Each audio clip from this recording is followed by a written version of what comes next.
विठलनाथ जी ठाकुर जी के प्रति वात्सल्य भाव रखते थे। मेरे लाला पुष्ट मार्गी, वात्सल्य भाव, जैसा भाव करोगे वैसे ही। ये यथामाम प्रपद्यन्ते तास्तथैव भजाम्य हम।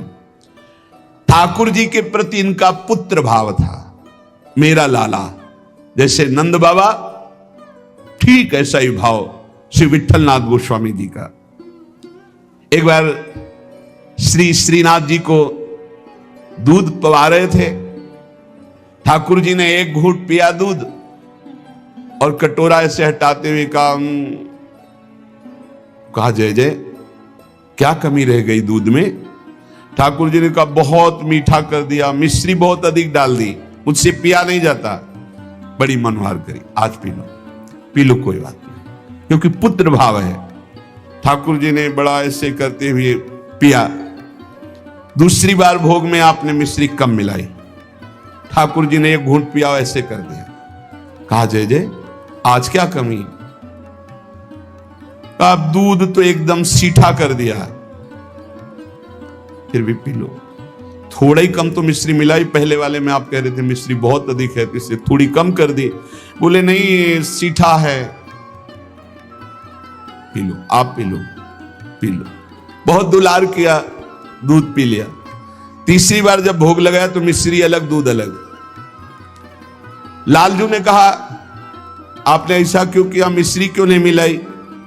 गोसाई जी ने कहा जब मेरे द्वारा मिलाई हुई मिश्री आपको पसंद ही नहीं आती, कभी कह देते हो बहुत मीठा है, कभी कह देते हो सीठा है, तो आज स्वयं मिला लो। तो हंसकर कहा कि हम मिलाने लायक हैं?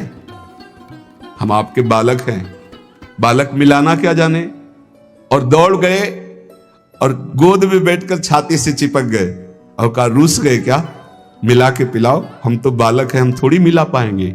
ये था माम प्रपद्यन्ते, वात्सल्य भाव, मेरे पुत्र हो। तो वैसे ही ठाकुर जी गोसाई जी के हृदय से चिपक करके श्री श्रीनाथ जी कहने लगे मैं तो आपका बालक हूं ना।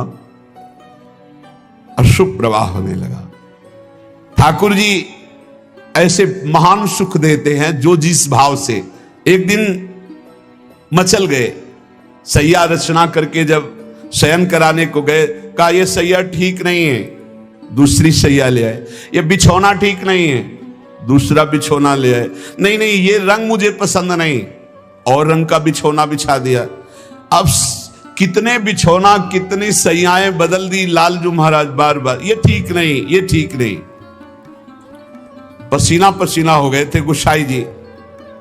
गोसाई जी ने कहा कि आपको कौन सी सैया पसंद आएगी, कौन सा बिछौना पसंद आएगा? बोले बताओ, तुम सैया बनो और तुम्हारी छाती पे हम सोएंगे, क्योंकि हम यशोदा मैया की गोद में ही सोते। अगर दिन में कभी अथाई में बाबा के पास गए तो उनके तोंद पे लेट के सोते। तो आप लेटो और आपकी गोद में हम। श्रीनाथ जी, श्री विठलनाथ जी गोस्वामी जी की गोद में जैसे मां की गोद में बच्चा, ऐसे श्रीनाथ जी सोए। एक दिन श्रीनाथ जी के सामने गिरिराज जी से बंदर आया। हु ऐसे किया, वो जैसे बंदर करते हु ऐसे। वो बड़ी जोर रो पड़े श्रीनाथ जी, और गोस्वामी जी सेवा में थे। तत्काल गोस्वामी जी के ऐसे गोद में चिपक गए और कहा बंदर मुझे डर लगता है। गोसाई जी ने कहा इस बंदर से डर लगता है? बड़े बड़े भयंकर बंदर, न जाने कितने महाबली बंदर और बड़े बड़े भयंकर राक्षस रामा अवतार में तुम कैसे मारे होगे राक्षसों को, और कैसे तुम्हारे साथ बंदर सेना थी, हमारी तो समझ में नहीं आता। ऐसे कह के मन में पर्वताकार बंदर, महाभयानक राक्षस हो। यहां छोटे से बंदर को देख के चिपक गए और डर करके कहते मुझे बंदर से डर लगता है।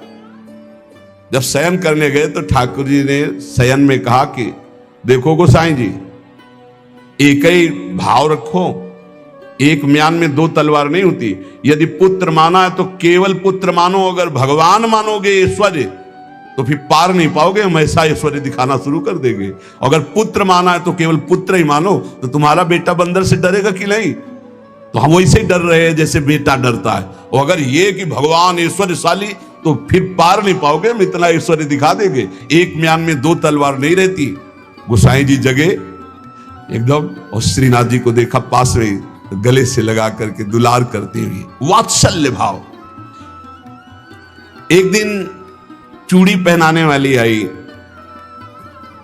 गोसाई जी ने कहा कि जाओ हमारे घर में जितनी बहुएं हैं सबको चूड़ी पहना दो और पैसा यहां ले लेना आके।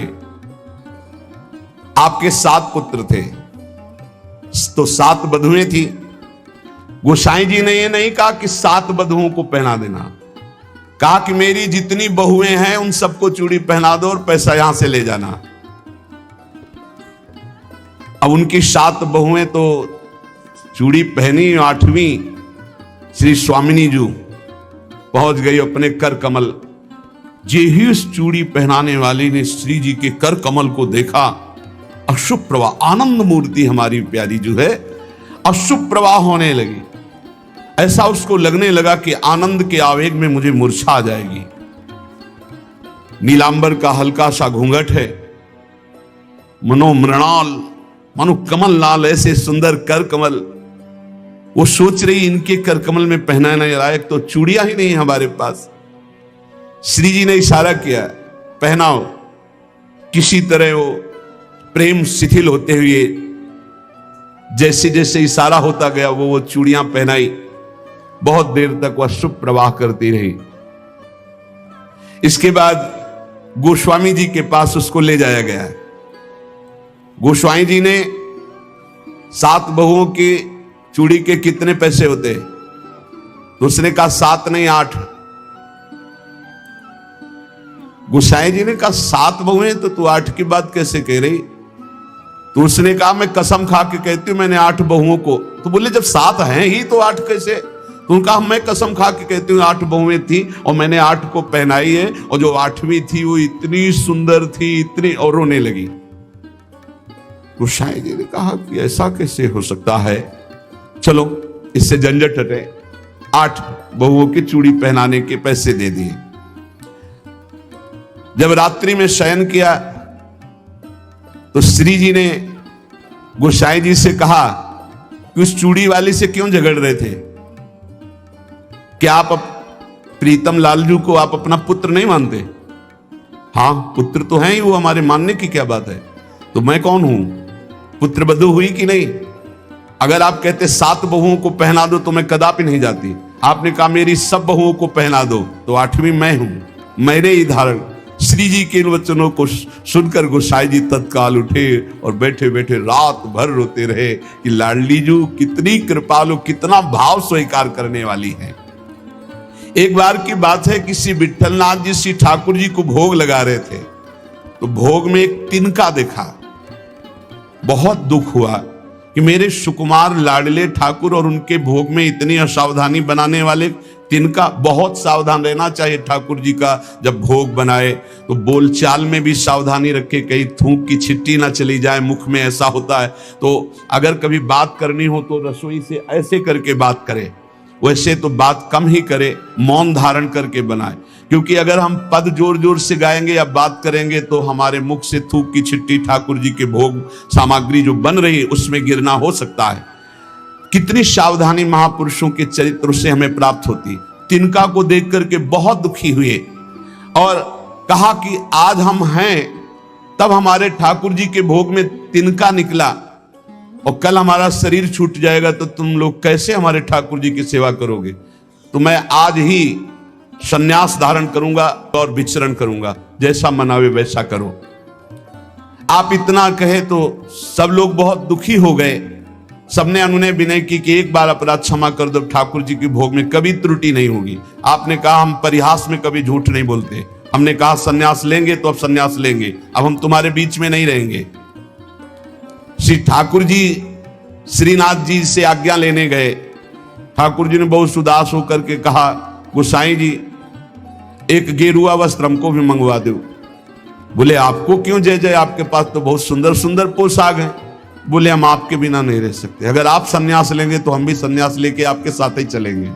देखो कैसा प्यार करते, जैसे माधोदास बाबा जगन्नाथ जी को प्यार करते तो जगन्नाथ जी से जाके आज्ञा ली, जय जय अब ब्रज 84 कोस आपकी लीला भूमि में जाना चाहता हूं, आदेश दे दो। बोले बाबा आपके बिना हम रह नहीं सकते। बोले नहीं जय जय, हमारे पास इतनी भोग सामग्री नहीं कि मैं रास्ते में आपको भोग लगाऊं, आपको नहीं ले जा पाऊंगा, पर हम जाएंगे ब्रज 84 कोस दर्शन करने आपकी लीला भूमि के।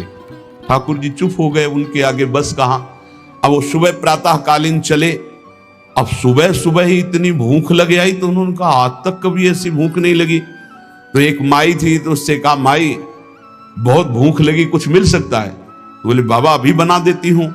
तो कुछ समय में वो भोजन बना करके और पवाने, और जब पवा रही थी माधवदास बाबा को तो रोते जा रही थी। तो बाबा की दृष्टि गई। बाबा ने कहा माई रो क्यों रही हो? बोले इतना सुंदर सुकुमार लाडला बालक तुम्हारे जैसे बाबा जी के साथ कैसे आ गया, इसकी मां कैसे रहती होगी? तो उन्होंने भागवतिक दृष्टि से देखा तो थाल में बैठे जगन्नाथ जी पा रहे थे। बोले इसीलिए भूख लग रही थी, हमें पता क्या कि तुम्हें भूख लग रही है, तुम क्यों साथ? बोले बाबा मैं नहीं रह पाऊंगा आपके। ये जरा प्यार देखो ठाकुर जी का। कह रहे बाबा मैं नहीं रह पाऊंगा। ऐसे ही श्रीनाथ जी गोसाई जी से कह रहे कि एक गेरुआ वस्त्र हमको भी मंगा दो, अगर आप सन्यास लोगे तो हम भी सन्यास ले लेंगे। गोसाई जी आपके बिना हम नहीं रह सकते। गोसाई जी ने गले से लगा लिया। तो कहा गले से लगा लिया तो मेरी बात मानो, अब तुम्हें सन्यास नहीं लेना। बोले जैसी आपकी आगे। बोले सेवा में त्रुटि अगर हो रही तो मुझे दुख नहीं तो तुम्हें दुख क्यों हो रहा है? तो बोले तुम्हें दुख हो या ना हो, आप मेरे पुत्र हो, मेरे को दुख होता है कि मेरे लालन की भोग में तिनका कैसे आ गया। भाव समझिए। श्री विठलनाथ गोसाई जी स्वयं सेवा में सावधानी पूर्वक, पर कभी कभी अगर त्रुटि हो जाए सेवा में तो बहुत ही असंतुष्ट हो। यह ध्यान रखने का विषय है कि हम केवल विग्रह की पूजा नहीं कर रहे, साक्षात श्यामा श्याम विराजमान है, साक्षात श्री जी विराजमान। हम जल पिवाएं तो उसी भाव से, भोग लगावें तो उसी भाव से, पोशाक पहरावें तो उसी भाव से। श्री गोस्वामी जी शयन करते थे गोकुल में आकर, और नित्य प्रति श्री श्रीनाथ जी की सेवा में आते। यहां जतिपुरा गोवर्धन में श्रीनाथ जी विराजमान थे, तो आप घोड़े पे चढ़ करके आते थे। यदि कहीं आने में कुछ विलंब हो जाए तो अन्य सेवा चाहे कोई कर ले, पर आरती आप ही रोज करते थे। आरती सेवा आप ही करते थे। आज भी बल्लभ कुल में नियम चला आ रहा है कि और ठाकुर सेवा तो सब मिलके करेंगे, लेकिन आरती गोस्वामी वंशज ही करेंगे। श्री ठाकुर जी की अक्षुण्ण सेवा गोस्वामी जी अपने बालक के समान मानकर करते। जो भगवन्निष्ठ सदाचारी पुरुष होते हैं तो उनका प्रभाव सबके ऊपर पड़ता है। उस समय भक्ति का वातावरण एक बन चुका था, जिसको देखो सब भगवान की भक्ति में निमग्न। कृष्णदास जी ने क्या किया कि जो गोपीनाथ जी गोलोक गमन हो गया था, तो उनकी पत्नी और उनके पुत्र पुरुषोत्तम जी अभी छोटे थे, उनसे बात की और गद्दी पर पूरा अधिकार कर लिया। पुरुषोत्तम है ही, क्योंकि उनके पिता गोपीनाथ जी अधिकारी थे, और हटा दिया श्री विठलनाथ जी को। और हटा ही नहीं दिया, पूरी सेवा से हटा दिया कृष्णदास अधिकारी जी ने। पुरुषोत्तम जी को गद्दी पे बैठा दिया, उनकी मां को समझा बुझा करके दस्तखत करवा लिए, और श्री विठलनाथ गोस्वामी जी को हटा दिया। न श्रीनाथ जी की सेवा मतलब आना भी बंद करवा दिया। ऐसा नहीं करना चाहिए था, ये बहुत बड़ा अपराध बन गया। और बहुत बड़े महापुरुष हैं कृष्णदास जी, कोई साधारण नहीं। आगे उनके कवि चरित्र का श्रवण करना, इतने बड़े महापुरुष। गोसाई जी को सब अधिकार छिन जाने का कष्ट तो नहीं हुआ, पर सेवा छूट जाने का बहुत कष्ट हुआ। और महापुरुषों के हृदय में किसी भी तरह का यदि कष्ट हो गया तो उससे फिर भगवान बर्दाश्त नहीं करते। आपको बहुत क्लेश हुआ, श्रीनाथ जी का दुलार छूट गया, सेवा छुटवा दी कृष्णदास अधिकारी ने। आप पाराशौली में जाकर रहने लगे, पर बहुत दुखी अंदर से। और दूर तक वहां तक आते जहां श्रीनाथ जी की ध्वजा दिखाई देती है, वहां से साष्टांग दंडवत करके बहुत एकाग्रता पूर्वक ऐसे देखते मंदिर की तरफ, रोने लगते श्री विठलनाथ जी। ये बहुत बड़ी हानि का विषय, बहुत बड़ी हानि का विषय। गुरुजनों से विरोध करने का मतलब है सर्वस्व का नाश, चाहे जितना बड़ा भी कोई तपस्वी भजनानंदी हो। एक श्री रामदास जी भीतरिया जो ठाकुर जी की सेवा में रहते थे, वो श्री विठलनाथ जी की स्थिति से परिचित थे। वो रोज गुप्त रूप से समय निकालते। यद्यप श्री कृष्णदास जी ने उनको भी मना कर दिया था, पर वो जाते और गोसाई जी को श्री लालजू का बीड़ा प्रसाद देते। बीड़ा प्रसाद आंखों से ऐसे रख करके खूब रुदन करते श्री विठलनाथ जी। ये बहुत बड़ा अपराध है, बहुत बड़ा अपराध। गोसाई जी ठाकुर जी के लिए अपने कर कमल से एक फूलों का हार बनाते और कहते पहना देना जाके, और रोज एक श्लोक दैन्यता का लिखते और कहते ठाकुर जी को सुना देना जाके। श्री रामदास जी नित्य प्रति आकर वो फूलों का हार और ठाकुर जी को एक श्लोक सुनाते, ठाकुर जी को फूलों का हार पहनाते, और ठाकुर जी रोज एक पान की बीड़ी देते जो उनको जाके देते और उनको प्रणाम करते। एक दिन ठाकुर जी ने संदेश में कहा कि गोसाई जी से कह दो मेघ तो समय पर बरसेगा, तुम दुखी क्यों हो रहे हो? मेघ तो समय आने पर बरसेगा, तुम दुखी क्यों हो रहे हो? विठलनाथ जी के सामने जब जाकर रामदास जी ने कहा मेघ तो समय पे बरसेगा, आप दुखी क्यों हो रहे हो? लालन ने ऐसा कहा है। तो विठलनाथ जी ने कहा कि मेघ तो समय पे बरसेगा, पर चातक अपनी टेक पुकार क्यों छोड़ेगा? चातक तो रटता ही रहेगा।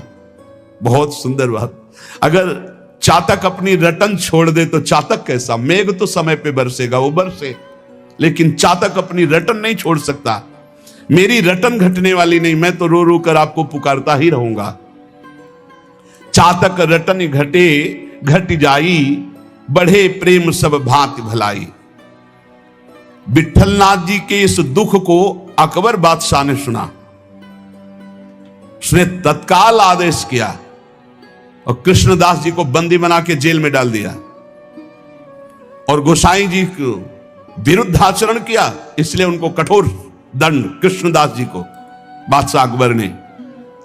जब गोसाई जी को पता चला तो गोसाई जी ने अन्न जल त्याग दिया और कहा जब तक सम्राट अकबर सादर कृष्णदास जी को, ये देखो महापुरुषों का हृदय, सादर कृष्णदास जी को नहीं छोड़ते तब तक मैं अन्न जल भी नहीं पाऊंगा। जब बादशाह अकबर को यह पता चला कि गोसाई जी ने अन्न जल त्याग दिया तो सादर कृष्णदास जी को पुनः छोड़ दिया।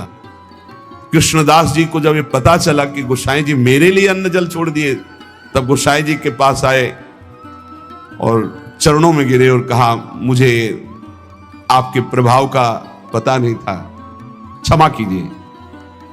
कृष्णदास जी ने पारासौली में आकर गोसाई जी के चरण पकड़ लिए। गोसाई जी गंभीर हो गए। महापुरुष अगर डांट दें तो बच गए आप, और गंभीर हो गए तो पिट गए आप, बस इतना समझ लो। गंभीर इसलिए हो गए कि तुमने लालन की सेवा छुड़वा दी, सब ठीक है, लेकिन लालन की से दूर रखा, दर्शन नहीं, सेवा नहीं, इसलिए गंभीर हो गए। विठलनाथ गोसाई जी को पूर्व सेवाधिकार प्राप्त हो गया। श्री कृष्णदास जी का अंतिम लीला जानते हो कैसे हुई? कुआं में पैर फिसल गया और गिर के मरे और प्रेत बने, इसी अपराध के कारण। बहुत सावधान। इतने बड़े महापुरुष हैं, उनका चरित्र है कृष्णदास जी का, बहुत बड़े महापुरुष हैं, लेकिन अपने गुरु से अपराध बन गया। गुरुवंश गुरु स्वरूप ही है, अपराध बन गया तो प्रेत योनि को, पैर फिसल गया, कुएं में गिरे और उनके प्रेत योनि को प्राप्त हुए। अकबर क्यों कृपालु था, क्यों श्रद्धा करता था विठलनाथ जी गोस्वामी के ऊपर? एक बार श्री यमुना जी में स्तोत्र का गायन का कंचन वर्ण तेज चमकता हुआ विठलनाथ गोस्वामी जी का, तो अभी स्नान करके यमुना जी की आराधना कर रहे थे, तो उधर नौका में जल विहार करते हुए इसकी बादशाह की कोई हिंदू बेगम होगी, तो वो दूर से देखा कि तेजस्वी तो भगवान के समान है। नौका समीप ले गई, उतर कर चरणों में बंदन किया। विठलनाथ गोस्वामी जी को देखकर उसे पक्का लगा कि ये जो आशीर्वाद दे देंगे तो पक्का। तो उन्होंने कहा कि आपसे मैं एक ही आशीर्वाद चाहती हूं कि मेरे बादशाह मेरे अनुकूल रहें। हर पत्नी यही चाहती है। आप कृपा करके कोई ऐसा जंतुर बांध दीजिए, कोई मंत्र बता दीजिए, कोई उपाय बता दीजिए कि बादशाह सलामत हमारे बस में रहें। हमारे अधीन रहे। आपने मुस्कुरा दिया कि मैं एक जंतुर देता हूं, इससे बादशाह तुम्हारे अधीन रहेंगे, और दोहा लिख करके भुजा में बांध दिया। यंत्र मंत्र और तंत्र को भूल करो जनि कोय, पति कहे सो कीजिए वो आप ही बस होए। ये दोहा लिख करके बांध दिया। दूर से गुप्तचर लगे रहते थे। गुप्तचर ने कहा कि विट्ठलनाथ गोस्वामी जी ने कोई जादू टोना करके आपकी हिंदू बेगम की बाह में जंतुर बांध दिया है। तत्काल आया, जब वो महल तोड़ दिया जंतुर और उसे कहा खोला जाए, खुला गया। और जब ये दोहा पढ़ा कि यंत्र मंत्र और तंत्र को भूल करो जनि कोय, कोई उपाय मत करो ये यंत्र तंत्र मंत्र जंतर वाला, पति की आज्ञा में रहो, इसी से पति अधीन हो जाएगा। जब ये दोहा पढ़ा कि पति की आज्ञा का पालन रूप परम बल है जो पति को अधीन कर लेता है, बहुत प्रसन्न हुआ। कहा इसी समय मुझे विट्ठलनाथ गोस्वामी के चरणों में जाके प्रणाम करना है और उनके दर्शन करने। तब से बहुत श्रद्धा विट्ठलनाथ गोस्वामी जी के ऊपर, और वो आकर के गोकुल में और गोवर्धन में बहुत सी संपत्ति जमीन ये सब विट्ठलनाथ गोस्वामी जी को दी। जिस समय महाप्रयाण का समय आया तो विट्ठलनाथ गोस्वामी जी ने सातों पुत्रों को बुलाया और अलग अलग ठाकुर जी प्रदान किए। 7 पुत्र श्री गिरधर जी, श्री गोविंद जी, श्री बालकृष्ण जी, श्री गोकुलनाथ जी, श्री रघुनाथ जी, श्री यदुनाथ जी और श्री घनश्याम जी। ये 7 पुत्र श्री विट्ठलनाथ गोस्वामी जी के। सातों को अलग अलग ठाकुर सेवा प्रदान की। श्री गिरधर जी को श्री ठाकुर मथुरेश जी, जो वर्तमान में जतिपुरा गोवर्धन में विराजमान है। श्री गोविंद राय जी को श्री श्रीनाथ जी, जो वर्तमान में राजस्थान में श्रीनाथ द्वारा में विराजमान है। श्री बालकृष्ण जी को श्री द्वारिकाधीश भगवान, जो वर्तमान में काकरौली में विराजमान है। श्री गोकुलनाथ जी को, जो वर्तमान में श्री गोकुल में विराजमान है। श्री रघुनाथ जी को श्री गोकुल चंद्रमा जी, जो वर्तमान में कामवन में विराजमान है। श्री यदुनाथ जी को श्री बालकृष्ण भगवान, जो वर्तमान में सूरत में विराजमान है। श्री घनश्याम जी को श्री ठाकुर मदन मोहन जी, जो वर्तमान में कामवन में विराजमान है। इन सातों पुत्रों को 7 ठाकुर की सेवा प्रदान की और चल अचल संपत्ति का बंटवारा किया और समस्त वैष्णवों को बुलाया और कहा आज हमें ठाकुर जी बुला रहे अपने धाम में। ऐसे जाना होता है महापुरुषों का। मृत्यु मृत्यु नहीं, महोत्सव होता है। सब वैष्णव जनों को बुलाया और बोले आज जो है ठाकुर जी बुला रहे हैं अपने निज सेवा में, निज धाम में। इनके पीछे पीछे पुत्र, जो 7 पुत्र थे, वो पीछे पीछे गए। आप चल करके जतिपुर आए। आपने निज कंठ की माला चतुर्थ पुत्र श्री गोकुलनाथ जी के गले में डाल दी और कहा सब वापस हो जाओ, अब मैं परम धाम जा रहा हूं। और गुफा में प्रवेश करने लगे तो सबसे बड़े पुत्र गिरधर जी ने आपका वस्त्र पकड़ लिया, तो केवल वस्त्र ही हाथ में रहा और आप अंतर्ध्यान हो गए, सदैव भगवान के धाम को गए श्री विट्ठलनाथ गोस्वामी जी। फिर आकाशवाणी हुई कि मेरा जो वस्त्र तुमने पकड़ा इसी से मुझे अंतिम संस्कार जो होते हैं वो अंतिम उत्तर क्रिया इसी से संपन्न करो और जैसा हमने आदेश दिया वैसा करो।